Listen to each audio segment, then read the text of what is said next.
आकाशवाणी गोरखपुर से प्रादेशिक समाचार।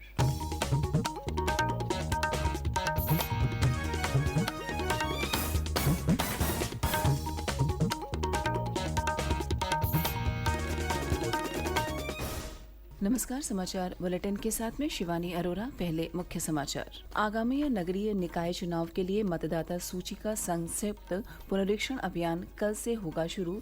पात्र और छूटे मतदाता वोटर लिस्ट में शामिल करा सकेंगे अपने नाम।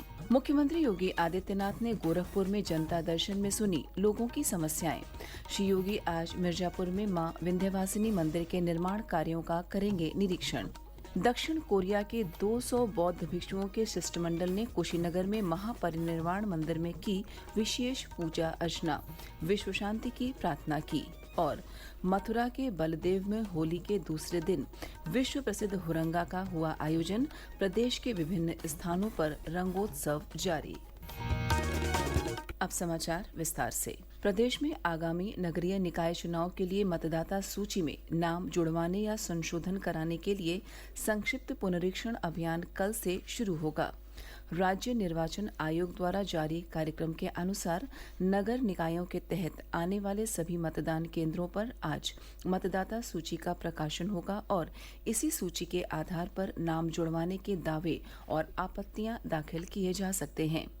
सभी मतदान केंद्रों पर पुनरीक्षण कार्य के लिए BLO आज से 17 मार्च तक रोजाना 10 बजे से शाम 5 बजे तक मौजूद रहेंगे। पुनरीक्षण अभियान के तहत 1 जनवरी 2023 को 18 वर्ष की आयु पूरी करने वाले युवा मतदाता सूची में अपना नाम शामिल करा सकते हैं। मतदाता सूची में दावों और आपत्तियों का निपटान 18 से 22 मार्च तक किया जाएगा। अंतिम नामावली 1 अप्रैल को प्रकाशित की जाएगी। आयोग ने सभी जिलाधिकारियों को इस संबंध में आवश्यक प्रबंध कराने तथा मतदाताओं के मतदाता सूची में नाम न होने संबंधी शिकायतों पर विशेष ध्यान देने का निर्देश दिया है। नगरीय निकाय चुनाव में अन्य पिछड़ा वर्ग को आरक्षण के लिए राज्य सरकार द्वारा गठित 5 सदस्यीय आयोग ने अपनी रिपोर्ट प्रदेश सरकार को सौंप दी है। समाचार एजेंसियों के अनुसार लगभग 350 पेज की यह रिपोर्ट मुख्यमंत्री योगी आदित्यनाथ की अध्यक्षता में आज होने वाली मंत्रिपरिषद की बैठक में रखी जाएगी। मुख्यमंत्री योगी आदित्यनाथ ने कल गोरखपुर में गोरखनाथ मंदिर में आयोजित जनता दर्शन में लोगों की समस्याएं सुनी। उन्होंने अधिकारियों को समस्याओं के त्वरित निस्तारण का निर्देश दिया। जनता दर्शन में 300 से अधिक लोगों ने मुख्यमंत्री के समक्ष अपनी समस्याएं रखी। मुख्यमंत्री आज मिर्जापुर के 1 दिवसीय दौरे पर रहेंगे। श्री योगी मां विंध्यवासिनी मंदिर के निर्माण कार्यों का निरीक्षण करेंगे और इस संबंध में अधिकारियों के साथ समीक्षा बैठक करेंगे। लखीमपुर खीरी में कल सशस्त्र सीमा बल की 59वीं वर्षगांठ पर समारोह का आयोजन किया गया। केंद्रीय गृह राज्य मंत्री नित्यानंद राय और अजय कुमार मिश्र टेनी इस कार्यक्रम में शामिल हुए। इस अवसर पर श्री राय ने सशस्त्र सीमा बल के कार्यों की सराहना की। वहीं श्री टेनी ने कहा कि सशस्त्र सीमा बल की वर्षगांठ पर लखीमपुर में कार्यक्रम का आयोजन जनपद के लिए गौरव का विषय है। इस अवसर पर सशस्त्र सीमा बल की महानिदेशक रश्मि शुक्ला और अपर महानिदेशक बी राधिका सहित अन्य वरिष्ठ अधिकारी उपस्थित रहे।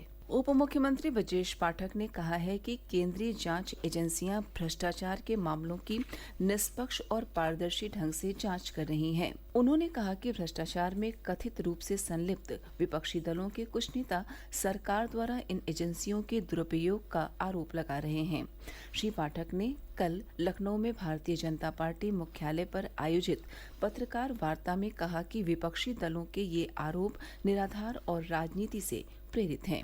उन्होंने कहा कि विपक्ष के पास जनता के सामने रखने का कोई मजबूत एजेंडा नहीं है, जबकि प्रधानमंत्री नरेंद्र मोदी के मार्गदर्शन में केंद्र और भाजपा शासित राज्यों में सबका साथ सबका विकास के संकल्प को मूर्त रूप दिया जा रहा है और विकास तथा जन कल्याण के महत्वपूर्ण काम किए जा रहे हैं, जिससे लोगों में भाजपा के प्रति विश्वास और बढ़ रहा है।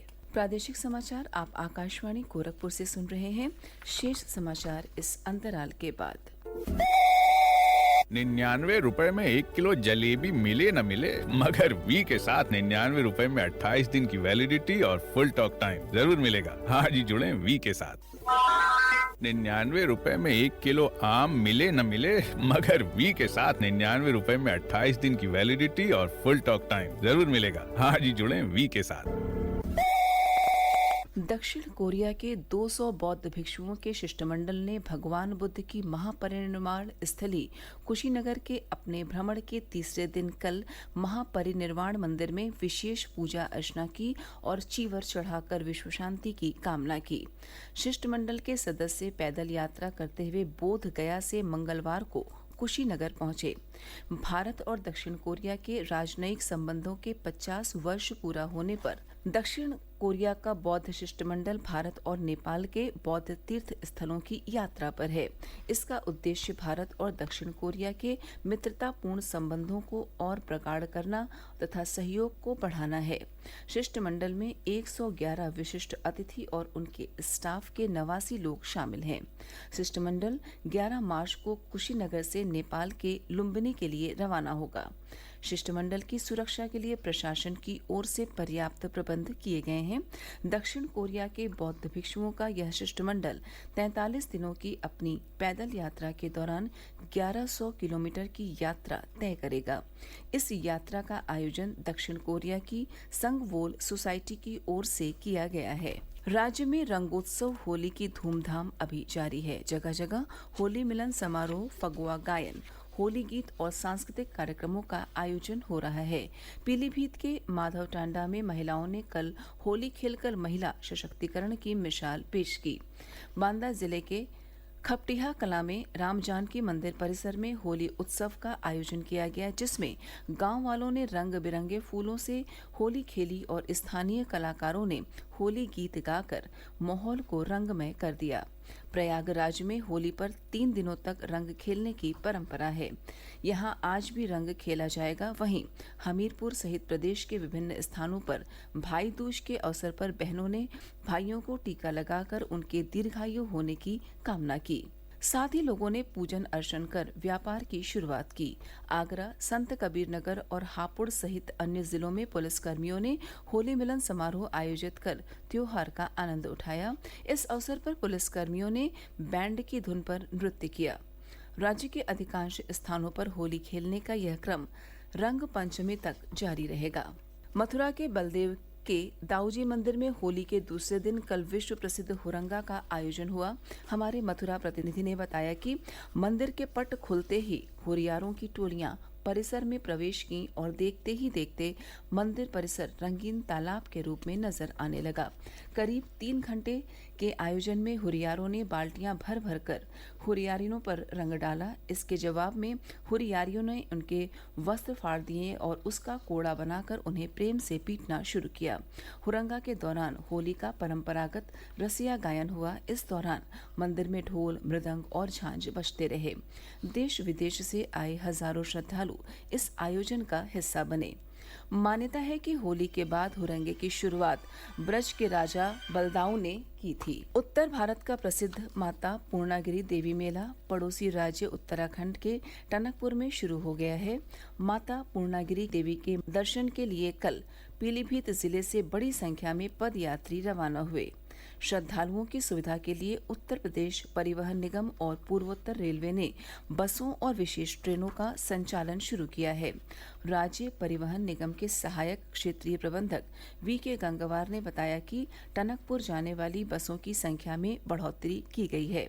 पूर्वोत्तर रेलवे ने भी पीलीभीत से शाहजहांपुर रेल मार्ग को जोड़ने के लिए एक विशेष सवारी गाड़ी का संचालन शुरू किया है। गौतम बुद्ध नगर और आसपास के क्षेत्रों में कल हल्की वर्षा दर्ज की गई। पूर्वांचल के कई जनपदों में भी कल दिन भर बादलों की आवाजाही जारी रही। मौसम विभाग ने आज से मौसम के शुष्क बना रहने की संभावना जताई है। और अंत में इस बुलेटिन के मुख्य समाचार एक बार फिर। आगामी नगरीय निकाय चुनाव के लिए मतदाता सूची का संक्षिप्त पुनरीक्षण अभियान कल से होगा शुरू। पात्र और छूटे मतदाता वोटर लिस्ट में शामिल करा सकेंगे अपने नाम। मुख्यमंत्री योगी आदित्यनाथ ने गोरखपुर में जनता दर्शन में सुनी लोगों की समस्याएं। श्री योगी आज मिर्जापुर में मां विंध्यवासिनी मंदिर के निर्माण कार्यों का करेंगे निरीक्षण। दक्षिण कोरिया के 200 बौद्ध भिक्षुओं के शिष्टमंडल ने कुशीनगर में महापरिनिर्वाण मंदिर में की विशेष विशेष पूजा अर्चना, विश्व शांति की प्रार्थना की। और मथुरा के बलदेव में होली के दूसरे दिन विश्व प्रसिद्ध होरंगा का हुआ आयोजन। प्रदेश के विभिन्न स्थानों पर रंगोत्सव जारी। इसी के साथ प्रादेशिक समाचार समाप्त हुए। नमस्कार।